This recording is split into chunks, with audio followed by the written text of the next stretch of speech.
आपण पाहताय महाराष्ट्र खबर न्यूज। या बातमीचे प्रायोजक आहेत श्री गणेश ज्वेलर्स अँड सराफ दक्षिण पुणे।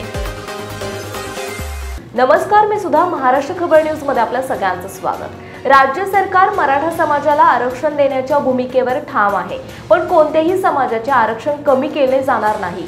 एका समाजातून आरक्षण काढून दुसऱ्याला देणे योग्य होणार नाही। मात्र याबाबत काँग्रेसने आरक्षणाबाबत भूमिका स्पष्ट करावी असे मत व्यक्त करत मराठा आरक्षणाच्या मागणीसाठी सुरू असलेल्या आंदोलनावरून राज्याचे महसूल मंत्री चंद्रशेखर बावनकुळे यांनी काँग्रेसवर हल्लाबोल केलाय। राज्याचे महसूल मंत्री चंद्रशेखर बावनकुळे नागपुरात प्रसार माध्यमांशी बोलत होते। आरक्षणाबाबत काँग्रेस नेत्यांची भूमिका नेहमीच गोंधळलेली आहे। राहुल गांधी म्हणतात ओबीसी आरक्षण कायम ठेवा, जातीय जनगणना करा, पण महाराष्ट्रातील काँग्रेसचे नेते ओबीसी आरक्षण काढून मराठ्यांना देण्याची भाषा करतात।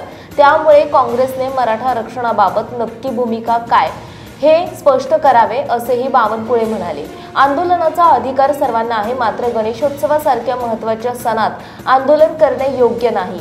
4 दिवसांनी आंदोलन झाले असते तरी हरकत नव्हती असेही बावनकुळे म्हणाले। 2014 मध्ये देवेंद्र फडणवीस हे मुख्यमंत्री असताना मराठा आरक्षणाचा ऐतिहासिक निर्णय झाला।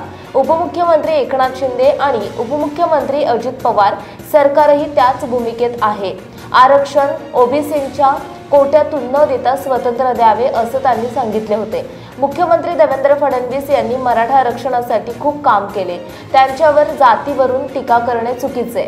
महाराष्ट्राच्या विकासासाठी त्यांचे योगदान महत्त्वाचे आहे असे बावनकुळे म्हणाले।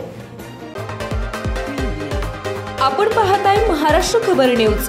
या बातमीचे प्रायोजक आहेत श्री गणेश ज्वेलर्स अँड सराफ दक्षिण पुणे।